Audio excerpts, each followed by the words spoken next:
السلام عليكم ورحمة الله وبركاته وعنا وناكسن داود يال ميل كستو دافع عالم كان داونيسان كسو دوادا برنامجكي وحترك وريا او تضباطكي با اد هالمر سي توسا uga daawataan حقيق دون تي في عدل تي في iyo waliba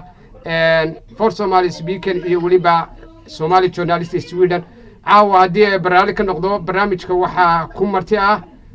حسن عمر بافو oo ah suxufi Soomaaliyeed oo in badan saxaafadda Soomaaliya ku soo jiray إن شاء الله برنامجyada waxtarka wariyaha arrimaha siyaasadda waa ka madax bannaan yihiin waxaana ku la fuqurnaa oo kaliya arrimaha saxaafadda xasan ku soo dhawow marka koowaad iyo mar labaad iyo mar saddexaad baan kaaga mahad celinayaa waqtigaaga qaaliga ah ee aad ii hurtay ku soo dhawow barnaamijka waxtarka wariyaha وما سنتهاي عبد الشبين هذه هذا ما صدي بالتي يو داود نقل سعودة ما مقلس حسن واكو مقلع حوغا عدكا قد مودين وقوقو اي لكن هذا وفي حسن عمر بافو marka laga hadlayo waayihiisi saxaafadda xageebu saxaafadda ka soo bilaabay maxaa ku kalifay inaad saxaafadda soo gashid bal maxaad ka xusuusan kartaa haddaynu dib ugu laabano warbaahintaadii iyo waayahaagii waad maasantahay xasan cumar baafo waa wariye Soomaaliyeed ka soo howlgalay meelo badan aniga waxaan ka soo bilaabay saxaafadda magaalada Muqdisho ee caasimadda Xamar waxaan la soo shaqeeyay telefishinno dhowr ah waxaan ugu horreyn la shaqeeyay telefishin Xamar 2005 ilaa 2007 aan la shaqeeyay waxaan la shaqeeyay telefishin la dhihi jiray ITV oo ku yaalo Mareykanka Abdullahi Colombo director-ka ahaa kadib Muqdisho waan ka soo tagay waxaan u soo wareegay magaalada Nairobi oo muddo aan ka shaqeeyay kadibna waxaan la howlgalay haddana telefishinka Universal Muqdisho telefishinka Universal Nairobi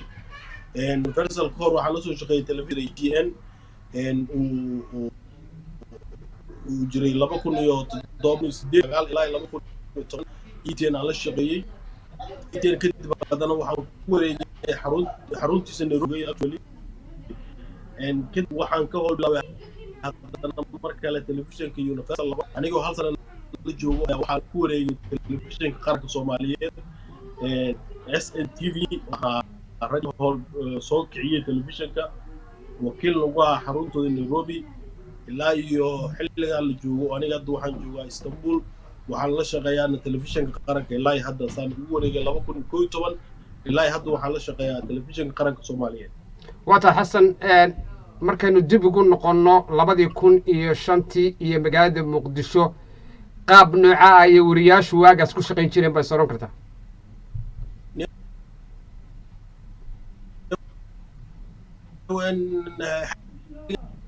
oo 2000 niman la hogaamiyay warar fiican waa laga sameyn jiray magaalada xilligaas laakiin caqabadii ugu darnaa waxay ahayd 2006 ilaa iyo 2007 April oo Xamar aan ka tagay xilligii dagaaladii bacnaa ka dhaceen Xamar ayaa dhacdooyin aad u xanuun badan aan la kulannay ajiro wariyaasha hadaan nahay telefishinada marka saxaafadda xilligaas wax kaga caqabad badnaa ma jirin kadibna waxaa yimid niman dadkii dilo oo xaalad adaga la galay aniga 2007 bishii 6 waxaan ugu wareegay magaalada Muqdisho aaday Hargeysa wax ka sii Nairobi marka caqabad kaga xumid inta soo martay 2006 ilaa iyo 2007 dagaalada Xamar ay ka dhaceen ay soo galeen xul lagu shaqeyn jiray waxaan maalin aan ku go'doon anagoo team wariye ah actually daahir cali soo rag badan anagoo isla socono waagii ay qabsan jireen Etoobiyaanka magaalada Muqdisho meeshii la jiray stadium Muqdisho saddex bari guri aan ku go'doon saneynaa jirto kadibna waxa aan xilligaas dawladii Xamar ka jirtay madaxweyne Cabdullaahi Yuusuf ayaa ku dhawaaqday in magaaladii dagaal dhamaaday magaalada si fiican kadib waa laaqeed عسى أروح ميدان أحسن كده بشوف اللي سافر وصوت جاهز codka waa googo'aya waad moodaa codkaagu inuu googo'ayo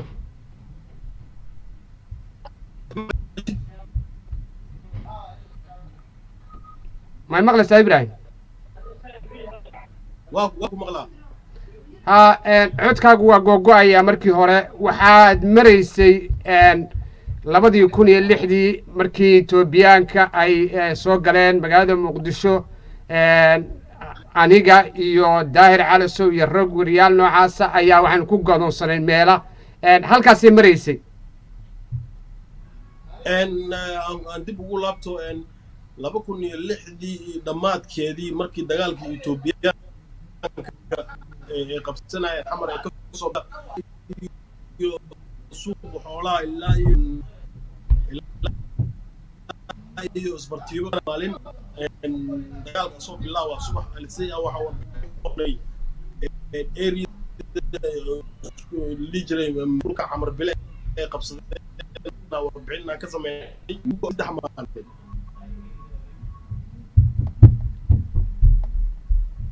si fiican baa ku maqlaa meel maqasha hadda si fiican baa hadda ku maqlaa si fiican marka dhawaaqday la qeyrta dhulkaas la ururinayo aan ka baxsan kadib waxaan u soo wareegay area Bakaaro kadib aniga magaalada waa iskaga tagay waxaan aaday Hargeysa aniga Daahir meesha ka shaqo bilawnay waxaan la shaqayn jirnay nin la yiraahdo Cabdullaahi Colombo oo ay laan jiray Mareykan ku yaalay kadibna Hargeysa 6 bilood joogay Hargeysa waxaan ugu sii Nairobi waa tahay waagaas marka laga hadlayo qalabkii wax lagu raadin jiray warka ama kaba soo qaad waaga 2005 waqtigaad magaalada Muqdisho joogtay hogaamiye kooxeed haystay waana ka horeeyeen macnaha caqabadihii marka aad war raadinaysid oo kale maxaad ka xusuusataa wallahi aniga Muqdisho horta intuu darnad waa xilliga Etoobiyaanka aan ka shaqeeyay xilligaas Etoobiyaanka ma ogolaan jirin qaarkood ay haystaan in warbixin laga soo sameeyo sometimes qalabkay ka qaadanayaan and sometimes beelihii ku ogolaanayaan qof kasta ay u maleeyaan nin cadow ku ah wax kaga xumaa ma jirin xilligaas laga shaqeeyo shaqadan journalismka war raadina marka aniga horta professionkay wuxuu ahaa cameraman caqabad dhowr mar aan kala kulmay cameradeedii aniga dhowr mar waa hataa mar juwal wal jiray hataa iska jirta marka wax kaga xumaad ma jirin xilligaas xilli in wax la qaado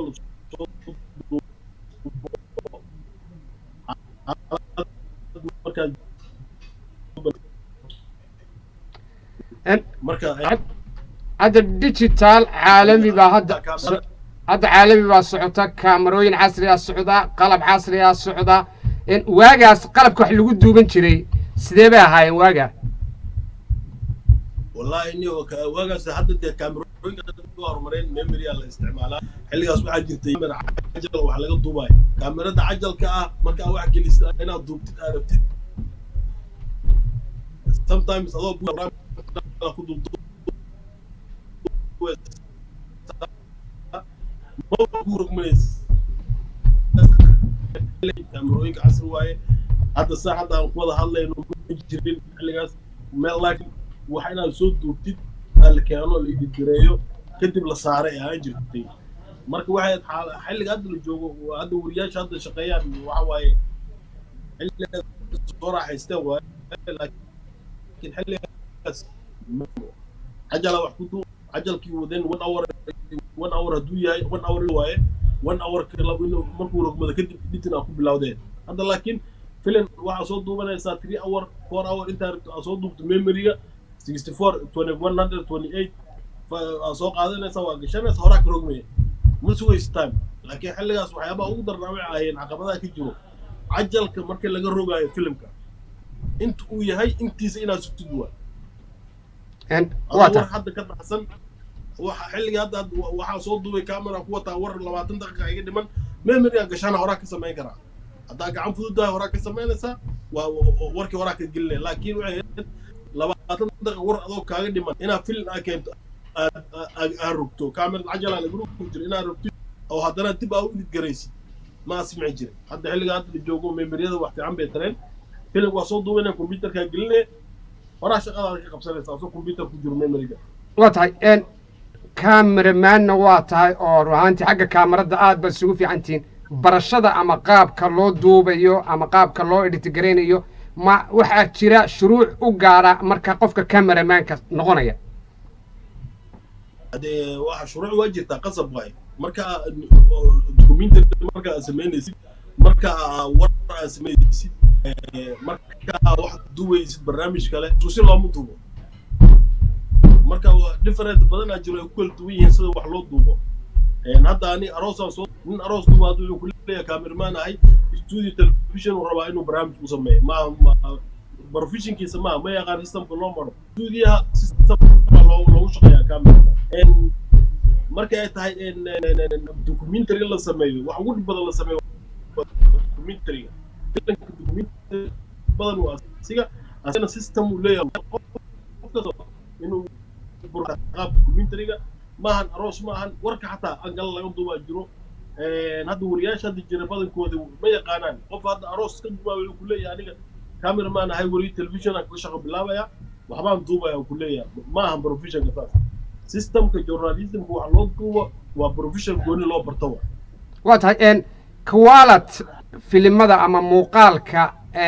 lagu kala soocan karo TV-gu qaadan karo iyo kaanu qaadan karin miyaa jira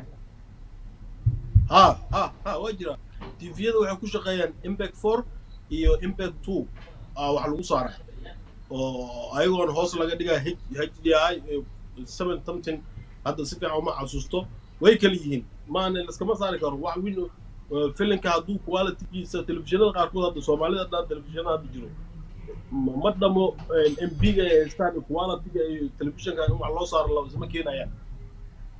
waa tahay marka laga hadlayo waagii hore kaba soo qaad waxaa jira waxa la yidhaahdo sharuur oo lacag la qaato oo qofka laga qaato kabacdina warka loo soo daayo waagaas sidee bay ahayd horta baalkan la yiraahdo sharuurku waa iska jiraa laakiin dadka hadda sidee u isticmaalayaan si qaldan waay qofka in lagu ragaatee ma ahan telefishinka waxaa jiro qofka war marka aad kasoo samayso qofka hadduu kuu garto inuu ku dhaawarniyo hebel miyaha waxaan intaan baawur kusii raac waa saasaa la garan jiray laakiin hadda warkan waa lagu daynaa lacag keen sanadahan dambe aragna maana ma jira awel waagii hore waxaa jiray sidoo kale magaalada muqdisho maamul fiican ama dawlad fiican kama jirin markaad joogteen ruuxantii aad kana shaqaynaysay miyaana marmarka qaarkood dhici jirin in lagu yidhaahdo warkaas sii daa haddii kale waa lagu dilayaa ama warkaa lacag qaado oo warkaas sii daa caqabada noocaas aniga xilligii hogaamiye kooxyada ay ka jireen waa arkay ma garatay laakiin wax war dad ugu hanjabaayo xilliyadan dambe waayo maahane xilliyadii hore qofka dadka dan kama lahaan jirin inaad war u dayso oo inaad war u daynin adiga ku qasbanaan jirta in telefishinkan iyo dadka ku daawanayo war inaad usoo samayso inaad adiga ku qasbanaato waay maan in lacag lagu siiyo oo lagu dhaho lacagtaan noo qaado warkaan i sameey waxyaabaha ugu badan oo wariyaashii lagu dilo ama lagu xarig lagu xiro wararka ee lacagta ku qaataan lacag ma aha marka yuushu war fiican oo dad ku qancayaan soo sameey laakiin maanta inaan aadnin baan soo xayeysiinaya lacag ka qaadato kuma jiro professionka sax waa tahay sidee bay ahaayeen wariyaasha waaga maxaad ka xasuusataa wariyaashii aad isku groupka ahaydeen ee aydin isku xirfadda ahaydeen raggii aad isla shaqayn jirteen maxaad ka xasuusataa wallaahi waa rag badan aniga dadka aad ula shaqeeyay waxaa ka mid ahaa nadaara aadan u wada shaqeeyey 2005 ilaa iyo 2007 nadaar aadaan u wada shaqeynay aan la shaqeeyey rag badan asxaab ay ugu jiray calibaashi ku jiray oo hadda yuwaanna ku dambeeyo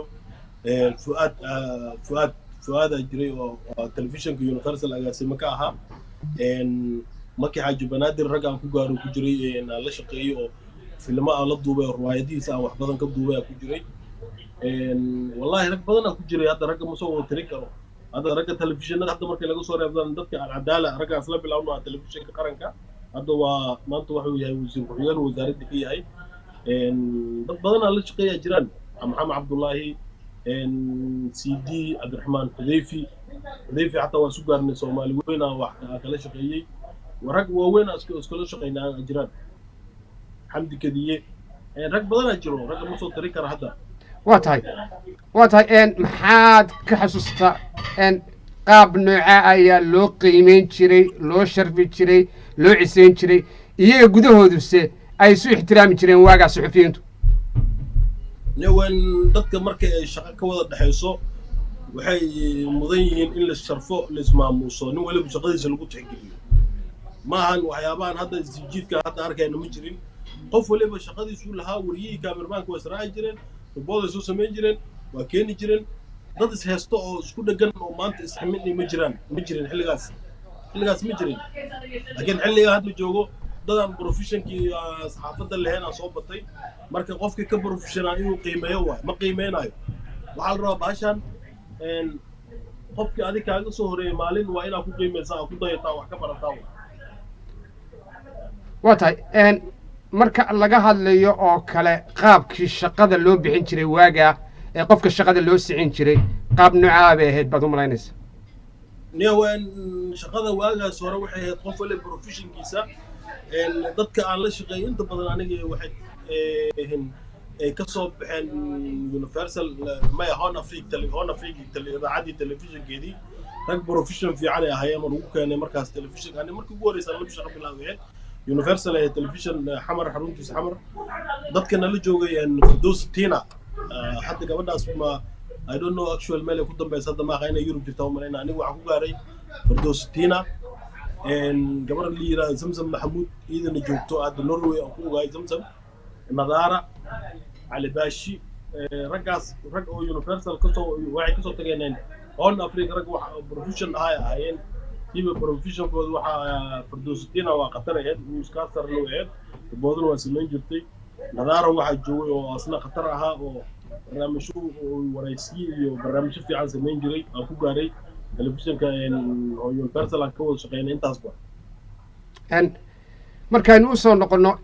iminka iyo saxaafadda maxaad is oran kartaa waagaas iyo iminka warbaahinta Soomaalida wariyaashu ayaa u dhaxeeya faraqa niyow hadda warbaahintii waa soo badatay waa wax lagu faano laakiin sida loo isticmaalayo haddaysa inay qaldan tahay u malaya because waxaa ula jeedaa in telefishinno badanaa la furay idaacado badanaa la furay ragaan profession fiican lahayn waa la geeyey meeshii oo idaacadihii wararkii maaragtay dhaliilo badan iskaga muuqdo wariyo hadda daraada arkay warbixin uu sameynaa arkay qof oo geeriyooday oo geeridiis ka hadlay wax saas camal sababtoo inuu abuurayna waxyaabaa la yaabay ka tahay marka waxaa loo baahan yahay wariyaasha hadda jiro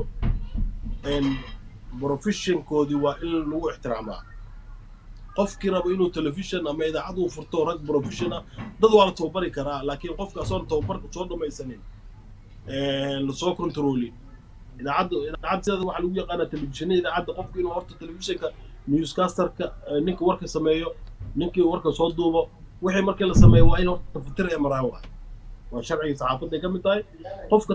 wax inuu tafatiro la tafatiro qof tafatiro telefishinkii ama idaacadda uu joogo haddaan wararka in laisku qabsanaa la rabin hadhoodii wixii cillad ka imaato ninka lagula xisaabtamaya wariyaha maaha waxaa lagula xisaabtamaya ninka tafatiraha hadduu warkaan uu tafatiro uu fiiriyo uu fasaxo warkaas wixii ka yimaado tafatiraha laga rabaa mas-uuliyaddiisa waa tahay marka laga hadlayo haddeerto tiifiyada oo kale Soomaalida badankood hal mar bay warka soo wada galaan hal mar bay barnaamij soo wada geliyaan ma isleedahay waxbaa u dhiman oo aqoon iyo in ay kor u baxaan oo ruuxaantii cilmigoodii aqoonta ay sii kala jibaaraan sanad walba sanad ka dambeeya ma isleedahay caqabado ayaa jira tiifiyada Soomaalida badankooda haysta new maya caqabad ma jirto anigu waa ku amaanayaa horta waxa way markay warbaahin ay tahay telefishin ama radio u yahay wark inuu waxa la rabaa in saacad waliba war inuu soo galo sida idaacadaha caalamiga lagu yaqaano wararkan in lagu kala hormaro way fiican tahay qofka telefishinkii markaasaan dadku waa la tilahaysan asaas oo baxaya ma garatay warka waxaa la rabaa saacad waliba waa inuu war soo galaa warkan waa inuu wax qaldama oo lagu kala hormaro haddaan lagu kala hormarin wararka idaacad telefishinkaas warkiisa la hormeeyay warka waxaa la rabaa in lagu kala hormaro quality uu leeyahay warkii markii adiga aad sugaysid hal saac war aad ku soo galo 2 saac war aad daawato 9 war ku soo galo telefishinka waa qiimo u lahaanaya qofka daawadayaal uu lahaanaya laakiin 3 saac kadib hal saac war inuu ku soo galo telefishinkaas waa mid soconaya ma noqonayo hor u socod male waa tahay marka laga hadlayo dhaqaalaha oo kale wariyaasha Soomaaliyeed badankoodu waxay sheegaan in caqabado ka haysato marka ay u shaqeynayaan TV-yada ama goobaha warbaahinta Soomaalida ayna sheegaan in dhaqaalahoodu aad ku yar yahay si alaajigeedna ay sharuurka iyo waxa lagu yiraahdo qabax iyo waxyaabo noocaas oo laga qaato dadka ay ku kalifto sidee dhaqaale loo sameyn karaa bay soron kartaa wariyuuna uga badbaadi karaa arrimaha shuruurka niyo arrinka shuruurka horta aan kugu soo laabto wariyaasha waxaa laga rabaa hadda qof waliba inuu wariye noqdo horta waa qalad qofkan professionka waa ninka professionka ah waxaa lagu yaqaanaa shuruur iyo profession inaa kala saarno waa dhaqaalaha salariga wariyaha hadduu telefishin ku shaqeeyeen profession hadduu yahay uu kula xisaabtamo salary fiican in la siiyo ama telefishinka salary fiican uu bixiyo qofka reason uu shuruur ku qaato ma jiro marka waxa way cilada waxay ka jirtaa qof waliba inuu wariye noqdo is arko rabaa qof dadka qaar badana waxay ku shaqeeyaan in ay telefishinkaas ama idaacadaas ay ka soo muuqdaan ay caan ku noqdaan caan noqonaan profession maahan qofka waa inuu wariye marka qofku yahay waxa laga rabaa waa inuu geli karaa waa inuu newscaster ku noqon karaa waa inuu wax waliba wariye looga baahan yahay studios inuu fadhiyo maanta wariye ciyaaraha hadduu maqnaado inaad buuxin kartid waa marka waxa dhibki jiro waxa waaye wariyaashan kulli shuruuc ay u qaataan waxa waaye ayagaan isku kalsooneen inaysan profession ahayn telefishinka haddii aad kula xisaabtanto ama idaacadii aniga waxaan ku shaqeynayaa nin shaqadaas waa qaban karaa shaqadaas waa ka soo baxaya laakiin waxay siinaysaa salary intaas haddii aad kula xisaabtanto reason aad shuruuc u qaadato ma jiro waa tahay iminka iyo waxaa isdhahaysaaba dadka telefishinada iskale ama idaacadaha iskale inay fududeynaa in shuruur in la qaato because wariyii hadduusa baawur wuxuu ku raac uusa haysanin adna war aad ka rabtid waxaa ugu badan $200 $300 mishaarna u siisaa laga yaaba bishii dhan ninkan war inuu ku keenaa rabtaa program inuu ku keenaa rabtaa marka ninkan muhuraayo inuu soo shaqeeyo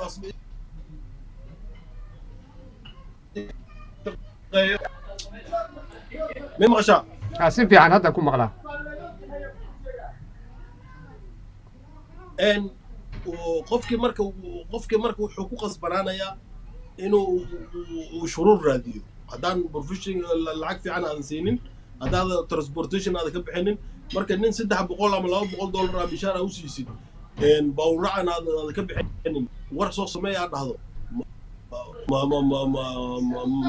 ma qoraysuun intaas isku kaafi marka ku qasbanaana inuu shuruur qaato shuruurka marka waxa fududeeyo nimanka telefishinada kale ama nimanka idaacadaha iskale ayaa fududeeyo shuruurka sidee xal loogu heli karaa si wariyuhuna uu noqdo mid shuruurka iyo waxyaabaha ka ruanti ka ceebla waayo waxa jira wariyaal fara badan oo qaarkood iyagu xaasas leeyihiin caruur haystaan family haystaan u baahan yihiin dhaqaale ku filan qaab nooca ah soo kartaa arinta lagu xallin karaa cabsamadow arintaas waxa lagu xallin karaa nimanka iskale idaacadaha iyo telefishinada waa inay wariyaha u shaqeeyo oo mishaar u qalmaysiiyaan uu naftiisa ku dabari karo reerkiisna ku dabari karo waa tahay marka laga hadlayo barnaamijyada tayada leh ee la soo saaro wariyaasha qaarkood ma isleedahay in TV-yada iyo goobaha warbaahintu in ay sameeyaan in ay dhiirigelin siiyaan qofka ugu warka fiican qofka ugu barnaamijka fiican qofka ugu waqtiga fiican qofkaasoo kale in ay hadiyado siiyaan oo ay dhiirigeliyaan ma fiicnaan lahayd waa fiicnaan lahayd laakiin lama bixiyo waxaan loo bixinin wariyahan horta markuu mishaar uu ku filan uu qaato shaqada ama tayd uu haya inuu soo shaqeeyo inuu program ku keeno inuu warar ku keeno abatayd uu helaa laakiin wariyihii haddaad adiga kuu shaqaynayo aad mishaar siinin intaas dhan kuma keenayo mana bixiyaan telefishinada idaacadaha kulli waa laga soo wada shaqeeya waa la yaqaanaa ninkan oo maanta dagaal intuu ku aado xabad dhacayso kaamera kuusoo duubay ama warbixin kaaga keenay markuu shaqadii kusoo laabto wixii uu sameeyey telefishinka ugu horreeya aad tahay ama idaacadda ugu horreysa warbixintaas ay qaadataa tahay oo haddana ninkii tankiyo xataa lama dhaho waayo waa dhacdaa telefishinada badankood saas waay ninkan hadduu dhinto asuu isku dhintay ninkaas hadduu dhinto xataa ninkan shaqaalaha agi waaye haddii aa marka waxaa imaanaysaa waxaasoo dhan in lagula xisaabtamo nimanka milkiilayaasha ah telefishinada idaacadaha iska leh ninkaas ma siiyaan waxay wariyaan oo hadda dartaad u dhintay adoo ribood u jirto uu soo dhintay reerkiisa xataa inaad tacsiin u geynaa macquul ah marka ninkaas marka waa calooshiisa u shaqaysanaya marka adiga kuma shaqaynayo waa tahay marka laga hadlayo xaquuqda wariyaha ama xorriyatul qawlka ma isleedahay Soomaaliya oo kale iyo meelaha badan oo Soomaaliya markaad indhadan uu isha la raacday aad suxufi baa tahay ma ka jirtaa baa isleedahay xorriyatul qawl xorriyatul qawlka marka laga hadlayo oo kale ma isleedahay Soomaaliya xorriyatul qawl waa ku jira wariyuhu wuxuu doono ku sheegi karo wuxuu doono ku soo dhiiban karo نوين حلقة هذا اللي جوجو مايا لكن حلقة هوري وقامي كوحيد حلقة يجوجين حلقة هذا الدولة هذا قدام بيه جوجتي iyo xilligii shabaabka magaalada ay ka buuxeen inta wax xorriyado qola ka majireen hada isku hadadi jiray bal uu dila wali shaqadiisa soo ku jiro in telefoon soo diro in loo xiraya hadda waxaas jiraan hadda ma jiro wax xorriyado qola وأصلا مسرع نيا. معناه حلا هذا حرية القول كهدر وعادي وقفك وديبان كرا فكر كيسة وهذا كرا وعندنا كهذا كرا. فكر هذا ديبان كت مجرو. حسن ما يمغلسه. واكو مغلا. معناها واجي هراء هجامي كحديدي يو أي هيستين مقعد مقدسو روحانتي qofku fikirkiisa ama codkiisa xor ahaan uma dhiiban jirin maadaama wariye yahay laakiin hadda la joogo xilligaas u fiicnaa dhageyso cabdisamed xilligaas qofka xorriyatul qowlkiisu ku hadli jiray wuxuu rabu sheegi jiray wax soo raacan jiray wax ku dhibaateyn jiray ma jirin laakiin xilliga ay soo baxeen shabaab ilaa iyo xilliga hadda la joogo qofka xorriyadiisa kama hadli karo in la handado in waa lagu dilaa in la xiro ay noqotay ma jiro abtulad xilliga hadda la joogo wax xorriyatul qowl la dhaho oo idaacadaha ay u madax bannaan yihiin ma jirto wax cadaadis saaran in la juujuubo in la dilo in la xiro uu halis ugu jiraa wariyihii waa tahay waa kuma cadowga wariyuhu baa isleedahay wariyuhu in si cadow buu la yeelan karaa baa isleedahay cadowga igu celitaa cadowga wariyaha qofkaasi waa wariye maanta waa wariye warbixino soo diyaariya imse cadow yeelan karaa baa isleedahay نيوان عدو هذا لما عدو أجرته لبلاس عدو هذا واحد من ملعب أورية محيي لبلا عدو ومت شباب مت كلام وعنك سايد كدولة دوا لبلاس نترك هذه اللي صوب لك مرته واحد قبضته واحد كعنته إلا شيء مرته هذا ساكي معنا ma jiraan cadow kale oo wariyuhu yeelan karo sida qabaa'ilada oo kale qofka hadduu dulmi sameeyo cadaawad waa yeelanaya marka wariyaha uma fiicno inuu dulmi sameeyo asoo awalba laba side isku haystay midna hadduu wax ka sameeyo oo u hajabi jiray side kalena hadda ama waa ku xiraya ama in wadankii shaqo joojin lagugu sameeyo aad taagan tahay cadow saddexaad haddaad samaysid ninka wariyaha asaa samaystay waa tahay qabaa'ilada warbixino qaldan laga sameeyo ee qabaa'ilkaas soo xanaaqaan way dhacdaa inta badan waata haddeer waxaa jirta loolan doorasho 2021 madaxweynaha loo tartamayaa loolan siyaasadeed baa ka jira wariyaasha qaarkood waxay la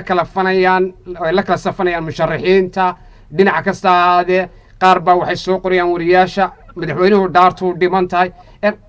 sidee u aragtaa la safashada wariyaasha iyo qaabka ay uga falcelinayaan arrimaha doorashooyinka ee siyaasadda نيوان هرت وريها سيس معارض محافظ إنه هذا ما فعله لما فعله wariyaha waa inuu dhexdhexaad ahaadaa labada side ba wixii runtaa inuu ka sheegaa muhiima ma garatay aniga lama ficno shakhsi ahaanteyda ma aaminsani qofna aad caysid qofna aad ammaantid qofkaas maanta caysay bari inuu madaxweyne waddanka noqdo laga yaabo ama madax inuu waddanka ka noqdo soo marka aniga lama ficno waxyaabaha dhacay waa inaad dhexdhexaad ka ahaataa wariyaha data adiga qofka kaba soo qaad anigu TV baan u shaqeeyaa oo ka hawl galaa wararkaan akhriyaa waa dhexdhexaad oo marba dhinac baan soo qaataa laakiin marka aan Facebooka page-kayga iyo YouTube-kayga waxaan doonaan ku soo qoraa ciidan doonaan ku amaana sidee isu qabanaysaa wariyuhu inuu ahaado marna dhexdhexaad marna uu cid doono uu ku xadgudbo daniyo horta marka adiga wariye tahay qof kaligiis shaqaysanaya matid waxa uu shaqaynaysaa ummad dhan marka waxa lagaaga baahan yahay ummadaas wax ay ku qanacsan tahay dhexdhexaadnimo ah inaad u soo jeedisid maaha aniga maanta inaan qofna soo amaano qofna aan soo caayo example hadda dowladda xilka hayso inaan caayo nimanka mucaaradka aan la sabto labadaas ani email la qurux badno waxaan markaa wariye tahay qof laba qof uma shaqaynayso waxa u shaqaynaysaa intaas oo Soomaaliya intaas oo qof oo dalkii dibadiisa gudihiisa ku sugan marka waxa lagaaga baahan yahay si aadna professionkaaga oo quality u yeesho waxa laga rabaa in waxa sheegayso waa inaad dhexdhexaad ka ahaataa aad baad u mahadsantahay waqtigii baan soo gabagabadii baa la gaadhay maxaad is oran kartaa baad ka baratay ama faa'iido uu leeyahay barnaamijkan waxtarka wariyaha barnaamijkan waa aniga kulli shakhsi ahaanteedu wuxuu leeyahay barnaamij wariyaasha xogtooda lagu aruuriyo qof waliba dadka isma yaqaaneen in la isku barto isma yaqaanin marka u jeedo waxa waaye qofka professionkiisa iyo intuu soo shaqeeyay iyo hadduusan barnaamijka waxtarka wariyaha uusan ahaan lahayn qof waliba ma la ogaan karo marka waxaan leeyahay wariyaal badan in lagu casuumayaan aad ugu rajo qabaa barnaamijkan la isbarto qofku intuu soo shaqeeyey lagu qiimeeyo qofka waxay kaa horeeyeen sanado kaa horeeyey garaadu ku dheer yahay inaad ka aqoon wax ka korsatid qaabka wax loo shaqeeyo barnaamijkan waxtarka aad u soo dhaweynayna insha Allah aad baad u mahadsan tahay xasan cumar baafo ugu dambayntii wariyaasha Soomaaliyeed maxaad jeceshahay inaad halkan uga fartid adiga oo fariin u diraya dhinac kasta ku aadan wariyaasha Soomaaliyeed ay daawanayaan ma maqlayaan waxa leeyahay wariye kasto wax waliba aad sameynaysid waa inaad ka fiirsataa warar dhexdhexaad ah dadka qofna aad u xaglinin inaad lacag yar u qaadato qof aad u amaanin ummadaas waxay ka sugaysaa wax dhexdhexaad laga yahay oo xaqiiq ay ku salaysan tahay waa inaad gudbisiin aad baad u mahadsan tahay xasan cumar baafo oo barnaamijkayga la qayb galayay anigoo cabsima shibinay la soo socotiinayay barnaamijkii waxtarka wariyaha intaas ayaynu ku soo gabagabeynaa dib intaanu kulmi doonaa haddii ay barnaamij ka noqdo waxaan leenahay amaano allah هذا هم سنت عبد السلام شبيب